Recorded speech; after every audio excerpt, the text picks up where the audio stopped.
Man gives 4-bedroom house away for free, but there's one catch. But before we start, please take a moment to give this video a like, subscribe to Happy World, and hit the bell so you'll never miss these great stories. Louisa couldn't believe what was going on. She stood frozen, unable to move. This was supposed to be her new home. Was this some kind of joke? Then she noticed the red stain and she felt a lump in her throat. Then she noticed something that made her jump back. It was in the corner of the room. She then knew why the house was completely free. Louisa Johnson moved to a tiny town just outside of Louisiana to try and find a better life for her and her daughter. She then spotted a house that looked like something out of her dreams. She knew it was going to be the perfect new starting point to a happy life, but she found that there would be one catch that would end with a lot of regret. Louisa hoped for a better future after leaving her husband in the middle of the night with her bags packed and her daughter strapped in the passenger seat. She didn't stop until she had covered 200 miles. Her little daughter was sound asleep when they arrived in the new town. She felt she could finally breathe a sigh of relief, but something unexpected was lurking around the corner. They stayed with Louisa's friend while she searched for a job, and soon she found one, a nearby diner. Now that she didn't have to worry about a job, she just had to find a home where her daughter could be safe. But she didn't know where that would lead. She searched long and hard but couldn't find anything affordable. She was only asking for a 2-bedroom house and a modest backyard. Soon a strange figure would appear and give her a helping hand. But she had no idea what was in store for her. Every single house that she looked at made her clutch her purse. She resigned herself to the fact that she wouldn't find anything soon. She didn't want to keep living off of her friend's generosity. She needed to find a place to stay. Then someone unexpected appeared. It would be an elderly woman. She had deep wrinkles and snow white hair. She asked Louisa if she was looking for a house, to which she nodded. The woman smiled, exposing her false teeth. She gave her a slip of paper and hobbled away. What was that about? Quickly, Louisa opened the piece of paper, and to her surprise, she saw a picture of a gorgeous detached house. Then she saw how much this house was going for, $0. This house was free, but why?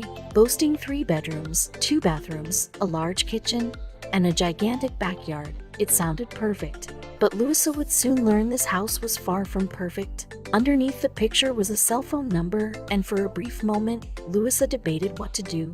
Was there a reason this house wasn't at the estate agency? Should she even take advice from a complete stranger? She dismissed her thoughts and got out her cell phone.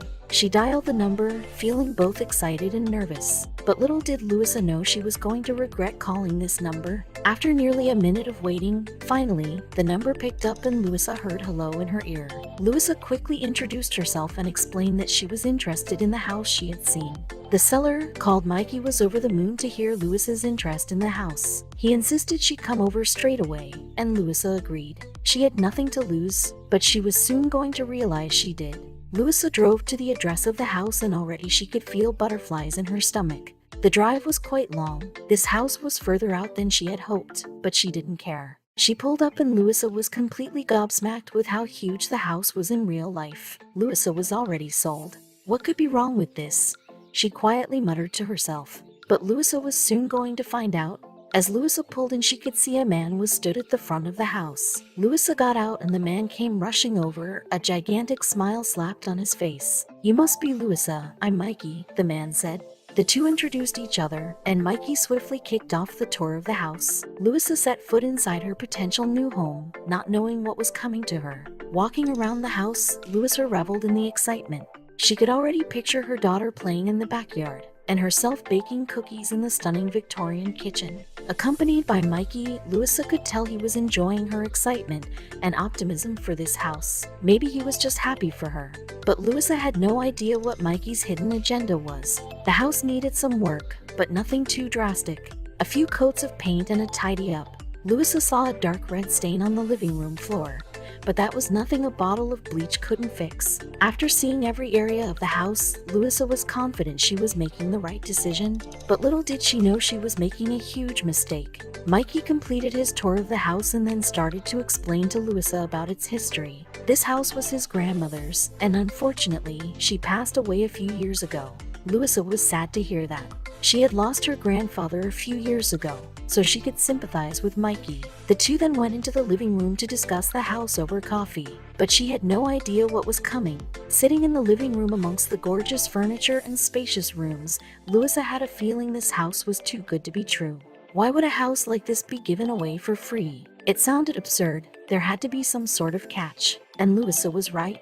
There was a catch, and when she found out what it was, she was left feeling sick to her stomach. How did you hear about the house? As Louisa and Mikey sipped on their coffees, Mikey said, "Oh, I forgot to ask. How did you find out about this house?" As Louisa placed her coffee on the crystal table in front of her, she replied, "An old woman showed it to me in town." As soon as Louisa said that, she saw Mikey's face go as white as a ghost, as if he had just heard something truly terrifying. Confused, Louisa asked what was wrong, but then suddenly she saw something in the corner of the room. It was a picture hung up on the wall, a portrait of an old woman. It was Mikey's grandmother, Mikey's dead grandmother. It was the same old woman who showed Louisa this house a few hours ago. Louisa sat frozen in her tracks and a terrible feeling hit the pit of her stomach. "Your grandmother," Louisa said, her voice trembling. "She's the old woman who showed me the house this morning." Mikey's mouth dropped open and he put his hands over his face. Louisa didn't know what to do. She wanted to run out of this house and get as far away as possible. But she also wanted answers. "Mikey, what's going on?" she asked. Mikey looked at her and started to reveal the truth. "You see, the reason that this house was free was due to the fact that many people have claimed it's haunted. Many people have said the ghost to Mikey's grandmother Adele haunts the halls. Mikey himself had never seen anything out of the ordinary, but he also made sure to stay far away from this house as he could." What about Louisa? Knowing all of this, was this house still the house of her dreams? When Louisa heard the truth, she decided to not go ahead with living there. Normally, she didn't believe in the paranormal, but after the encounter with the old woman, aka Adele, she felt different. She managed to find a smaller 2-bedroom house, but Louisa didn't mind. After all, wouldn't you rather have one less bedroom than a ghost lodge?